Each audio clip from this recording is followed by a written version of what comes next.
যে আমরা হচ্ছি ভাটির দেশ। আবহমান কাল থেকে আমরা পানির সাথে যুদ্ধ করে বেঁচে আছি। এই মাত্র 5-6 দিনের বৃষ্টিতে এত বড় বন্যা হওয়ার কথা না। আমরা বন্যা এগুলো অনেক দেখছি জীবনে। আজকে এটা বন্যা কোনো প্রাকৃতিক দুর্যোগ না, এটা হচ্ছে আমাদের প্রতিহিংসামূলক বন্যা। সে 1993 সালে ওই ত্রিপুরার ডাম্বুলাবাদ, তারপরে আর কোনোদিন খোলা হয় নাই। আজকে হঠাৎ করে খোলা হলো কেন?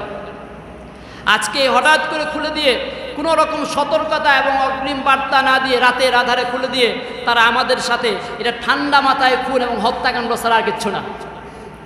আজকে আমাদের এই প্রতিবেশী বন্ধু রাষ্ট্র যারা আমাদেরকে বলে বন্ধু রাষ্ট্র, তারা যদি বলেন যে নিজেদের বাঁচার জন্য এই কাজ করছে, তাহলে তারা জানাইতে পারতো আগে। যদি জানাইতো আমাদের দেশের মানুষরা, তাহলে নিরাপদ একটা আশ্রয় ব্যবস্থা করতে পারত। কিন্তু তা না করে রাতের আধারে তারা সবগুলো গেট খুলে দিয়ে আমাদের দেশের মানুষদেরকে পানিতে ভাসায় মারতে চাচ্ছে। এমনকি সর্ব অবস্থায় বাঁধ নির্মাণ থেকে শুরু করে, আমি বলেছিলাম যে আন্তর্জাতিক 54টা নদী আমরা ভারতের সাথে শেয়ার করি। এই বেশিরভাগ নদীতে তারা বাঁধ দিয়ে শুকনা মৌসুমে তারা আমাদেরকে মরুভূমি বানায়, আর এই বর্ষা মৌসুমে তারা আমাদের ভাষায় মারতে চায়। এই হচ্ছে আমাদের বন্ধুদের বন্ধুত্বর অবস্থা। বিগত সালে আমাদের যে চাটুকার এবং পদলেহনকারী কিছু রাষ্ট্র ক্ষমতায় যারা ছিল, তারা এগুলো সব সয়ে গেছে। এখন আর এটা সয়া যাবে না। বর্তমান ছাত্র জনতার যে সরকার, এরা নিশ্চয়ই মেরুদণ্ডহীন না, এরা চাটুকার না।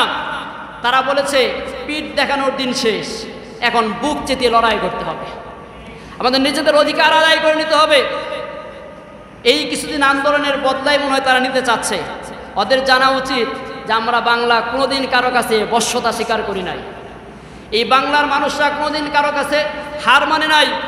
মুঘলরাও আমাদের কোনোদিন দমায় রাখতে পারে নাই। সর্ব অবস্থায় এখানে 12 ভূঁইয়ারা তাদের বিরুদ্ধে বিদ্রোহ করে আমরা বেঁচে আছি। আমরা সর্ব অবস্থায় আমাদের, এরা যখন পারে নাই, কোন কোথাকার কোন মূর্খ চাল আজকে আমাদের যদি চায় যে দমায় দিতে, সম্ভব না। তারা পানি ছাড়তে দেরি হয়েছে, আমাদের মানুষরা নৌকা স্পুটবিট নামতে দেরি হয় নাই। ঢাকা থেকে চট্টগ্রাম থেকে মানুষগুলো ফেনীর দিকে ঝাঁপায় পড়তেছে। হাজার হাজার মানুষ এখনো ত্রাণ নিয়ে ফেনীর পথে যাচ্ছে। পাম্পের মালিকরা বলছে যে সমস্ত নৌকা এবং স্পিডগুলো মানুষের উদ্ধারের জন্য কাজ করছে, তাদের জন্য তেল ফ্রি। যারা অপারেটর বলতেছে নেট ফ্রি, ওই এলাকায় যত নেট ইউজ করে ফ্রি দিব। বিকাশের কর্মচারী তারা বলতেছে আমাদের একদিনের সব বেতন আমরা কেটে দিচ্ছি। আমাদের এক উপদেষ্টা বলছে যে আমি প্রথম মাসের যত বেতন আছে সব তাদের জন্য দান করে দিব। চাকরিজীবী, পেশাজীবী সব মানুষরা 2-1 দিনের বেতন এই জায়গায় ডোনেট করতেছে। দেখেন, শুকনো জায়গার মালিক যারা আছে তারা বলতেছে আমাদের বাড়িতে আসো, সবাই আমরা মেহমান হিসেবে গ্রহণ করব, প্রয়োজনে খাবার ভাগ করে খাবো। দেখেন, এত সময় যে ওরা আমাদের এই হিন্দু ভাইদের জন্য মায়া কান্না করলো, মন্দির ভেঙে ফেলতেছে, তাদের জন্য এত কিছু করলো। এখন যখন পানি ছাড়ছে, শুধু কি মুসলমানের ঘরে পানি ঢুকছে? হিন্দুদের মন্দির ডুবে নাই, তাদের মূর্তি ভাঙে নাই? আসলে কথা হচ্ছে হিন্দুদের জন্য মায়া কান্না না। তারা চেয়েছিল আমাদের দেশে হিন্দু মুসলিম দাঙ্গা বাজায়া এইখান থেকে একটা ফায়দা লোটার জন্য, কিন্তু তাদের এই স্বার্থ বুমেরাং হয়ে গেছে। আজকে তারা চেয়েছিল সাম্প্রদায়িক দাঙ্গা, আমাদের বাংলাদেশ হয়ে গেছে সাম্প্রদায়িক সম্প্রীতি। দেখেন, সেই সাম্প্রদায়িক সম্প্রীতির নমুনা দেখেন আমাদের এই বাগেরহাট, বরিশাল, এই জায়গায় সামনে দুর্গাপূজার যে ফান্ড উঠাইছিল, সেই ফান্ডটা তারা সব কিছু সুন্নাহ ফাউন্ডেশন দান করছে। সুবহানাল্লাহ। আজকে তারা যেই কাজটাই করতে চেয়েছিল তার বিপরীতগুলো হচ্ছে। আজকে ইউনিভার্সিটি, স্কুল, কলেজ সব ছাত্ররা রাস্তার মোড়ে মোড়ে ফান্ড উঠায় তারা পাঠাচ্ছে আমাদের ভাইদের জন্য। চতুর্দিক থেকে একটা অভূতপূর্ণ জাগরণ হয়েছে, নতুন বাংলাদেশের উদ্ভব হয়েছে।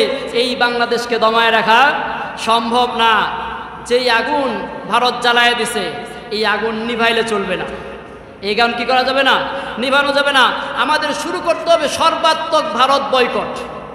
ভারতীয় যত পণ্য আছে সব পণ্য আজকে থেকে কোনো মুসলমান ইমানদার ভারতীয় পণ্য ব্যবহার করতে পারে না। আমরা ঘোরার জন্য বা চিকিৎসার জন্য যে ভারতে যাইতাম, আজকে থেকে অন্য কোনো বিকল্প দেশ খুঁজবেন। ভারতে যে খরচ হয় চিকিৎসার জন্য, তার চেয়ে মালয়েশিয়া আপনার কম খরচ হবে, বেটার চিকিৎসা পাবে। আজকে থেকে কোনো মুসলমান যারা ইমানদার হিসেবে দাবি করে এবং যাদের ভিতর দেশপ্রেম রয়েছে, তারা ভারত ভক্তি করতে পারে না। তারা সর্ব অবস্থায় আমাদেরকে মেরে ফেলতে চায়, আমাদের বাংলাদেশের অস্তিত্ব তারা সহ্য করতে পারে না। পাশাপাশি আমাদের ঘরে ভারতীয় কোনো চ্যানেল যেন না চলতে পারে। স্টার প্লাস, জি বাংলা, সাহারা, এই সমস্ত ভারতীয় চ্যানেল আমাদের ঘরে চলবে না, এই সমস্ত ভারতের চ্যানেল থেকে তাদের পণ্যের অ্যাড দেওয়া হয়। আমরা যখন এই চ্যানেলগুলো বন্ধ করে দেবো, আমাদের ঘরে চালাবো না, অটোমেটিক তাদের পণ্যের প্রতি চাহিদা আমাদের অটোমেটিক কমে যাবে। তো আমরা সর্বশেষ বলতে চাই যে এই আজকে আমরা যার যতটুকু সামর্থ্য আছে এইখান থেকে আমাদের বন্যা দুর্গত বানভাসী এই সমস্ত অসহায় দুস্থ মানুষদের জন্য এগিয়ে আসব। বিভিন্ন ফান্ড থেকে, বিভিন্ন প্রতিষ্ঠান থেকে ফান্ড কালেক্ট করা হচ্ছে। আমি নিজেও আসুন্না ফাউন্ডেশনে ডোনেট করেছি। আপনারাও খুবই সহজ, বিকাশ থেকে ঢুকেন, নগদ থেকে ঢুকেন, যেখান থেকে ঢুকেন তাদের নাম্বার দেওয়া আছে, মার্চেন্ট পেমেন্টে গিয়ে দিয়ে দিলেই হবে। আমাদের এই মহল্লাতেও কিছু ভাইয়েরা, সংগঠনের কিছু ভাইয়েরা তারা উঠাচ্ছেন, পাঠাচ্ছেন। পাশাপাশি বিভিন্ন জায়গায় যখনই আপনার নির্ভরযোগ্য মনে হবে তার কাছেই আপনি টাকাটা দিয়ে দেন, ইনশাল্লাহ পৌঁছে যাবে।